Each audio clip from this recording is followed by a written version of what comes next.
thing that came along, and it was certainly a great pleasure for me to have this chance to speak with you in this historic location. All of you from Southern Regional High School in Manahawkin, New Jersey. And I hope I haven't interrupted your tour too much by taking advantage of your presence here.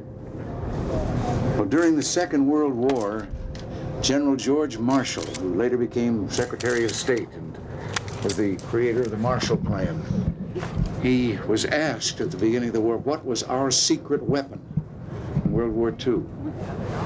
And the general said, just the best blankety-blank kids in the world. I've had a feeling for some time now that that can be said again about your generation. I've met a lot of you all around the country and been very proud of what I've seen. An important reason why some of us older types are still active instead of being up on a certain ranch in California is that we want to make certain that when it comes your turn to take over, you have the same kind of a country with as much opportunity and as much freedom as we had when it was our turn to take over. This is a fitting location to speak about our country's security and my recent talks with General Secretary Gorbachev. The British had already burned Washington by the time their fleet arrived at Fort McHenry back in 1814. And they would have continued their drive, capturing and possibly destroying the metropolitan centers of our young country had they not been stopped. What saved the day was the skill and bravery of those who fought here. Some undoubtedly were no older than you are. The defenders of Fort McHenry withstood a tremendous naval bombardment, stopped the enemy cold. They were heroes. But in retrospect, credit must also be given to those far-sighted individuals who made certain the fort was ready for action and who equipped the fort's defenders with reliable weapons. And it shouldn't be forgotten that this fort was built in 1799 during a time of peace. I understand you're here today as part of your study in American history. And I tell you, I'm delighted that is so, because there has been a period not too long ago when history sort of fell out of fashion in many of our schools. And people like yourselves were allowed to grow up without too much knowledge of the past. Fort McHenry, as I say, was built as a means of defending our country against the deadliest weapon of that time, which was the warship with its cannons. And no one could imagine then what accomplishments were to follow for peace and regrettably for war. And again today we can't imagine what the future holds. We hope and pray that there will always be peace. But like those who built this fort in the time of peace, so too we must be prepared to defend against those who would attempt to deny our freedom. We must be prepared. Unfortunately today, most Americans don't realize that our country has no defense at all against the deadliest weapons of our day. Nuclear-tipped missiles, intercontinental ballistic missiles. Somebody pushes a button and a half hour later, our world is blowing up. Having such a defensive system wouldn't threaten anyone. It would protect our country, and this is what our research program, our modern-day Fort McHenry, called the Strategic Defense Initiative. You've heard those letters SDI over and over again. Well, that's what it's all about. We're engaging some of our country's best minds to find out if it isn't possible to build a system that would provide a shield to protect all of us from a missile attack, as this fort shielded Baltimore from cannon attack.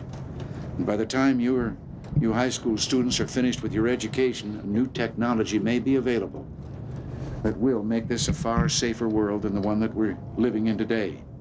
One in which the danger of nuclear war will not cast a shadow over your lives as it has over ours. I met with General Secretary Gorbachev over the weekend, as I'm sure you know, in Iceland. We spoke about human rights, certain conflicts in the world, and a more open relationship between our two countries. We proposed the most sweeping and generous arms control proposal in history. We offered the complete elimination of all nuclear ballistic missiles, Soviet and American, from the face of the earth by 1996.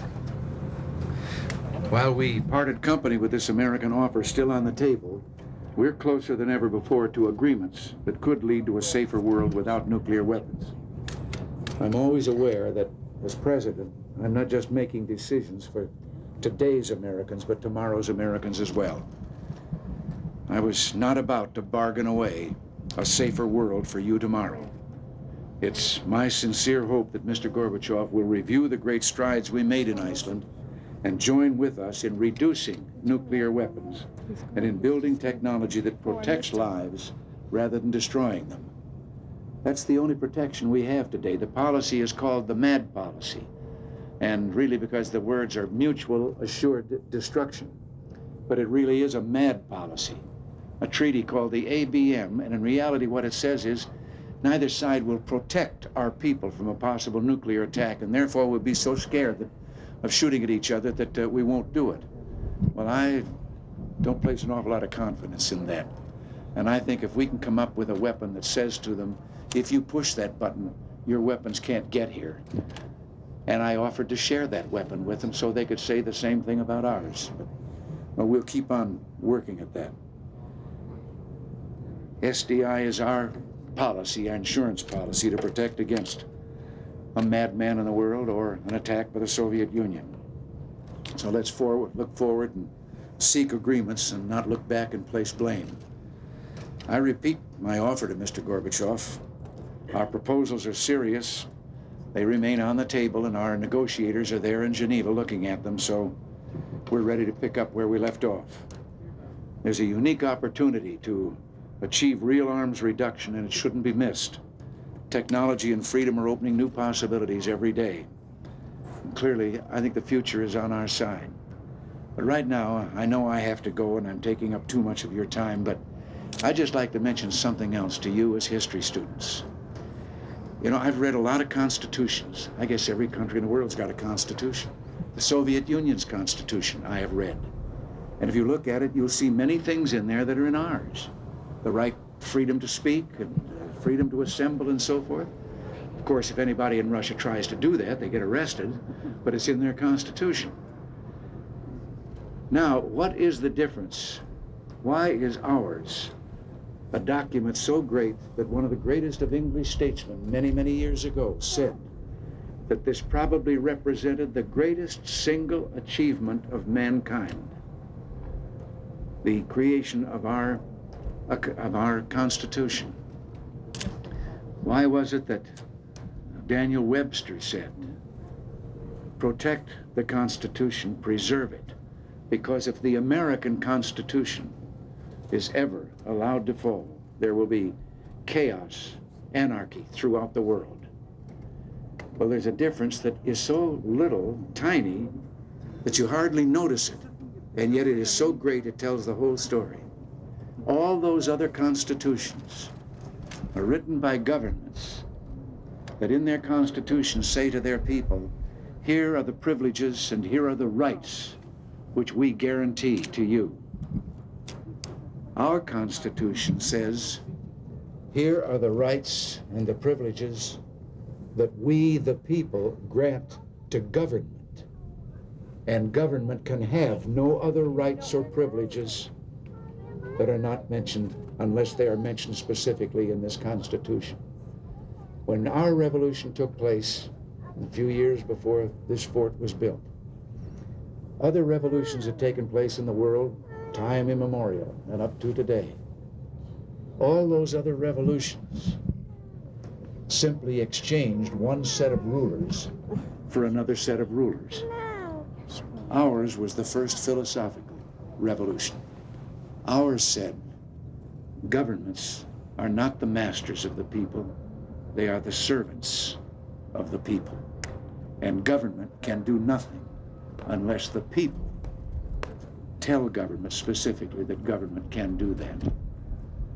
And I don't know whether you'd thought about that, but in the very near future, we're going to be recognizing and celebrating in this country the 200th birthday of the United States Constitution. And I just couldn't resist, in case you hadn't gotten to it in history, making sure that you knew about it. Well, listen, it's good to see all of you here, and I know I've got to, incidentally, in addition to that history and everything else, you keep up with your studies, but also those of you who are 18 and those of you who are approaching 18, remember that this government of, by, and for the people won't work unless the people perform their duty, which is to vote every time there's an election. And try to make up your minds as to what the issues are, what your feeling is about them, and don't just get bothered by labels and think you've got to vote one way because you belong to a certain party or something. Vote on the basis of what you think and what you feel.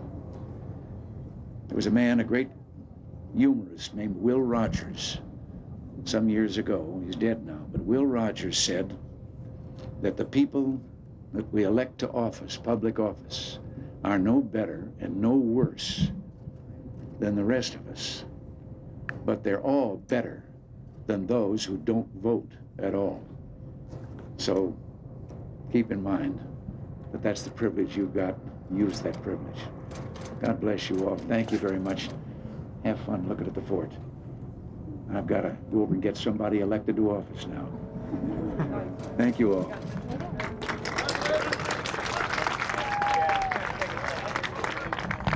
Did the Soviets sandbag you by offering that broad arms control that you didn't come to discuss? No, I didn't feel there was any sandbagging at all. Do you think you're winning the propaganda war with Gorbachev after Iceland? Well, he's trying propaganda. I'm just telling the truth, Sam. When do you think you'll have an agreement, Mr. President? I don't know. Do you think that you'll actually go back to the table again with him? I have to believe we will, yes. When? Ask him. Are you going to I didn't- he Republican didn't candidates, answer. Mr. President, are Republican candidates going to be helped by how you did in Iceland?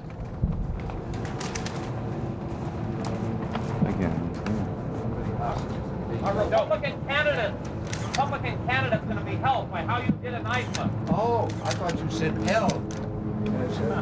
I don't know. I'm going to find out between now and November 4th. You think it's good politics? Are you going to write Gorbachev his personal note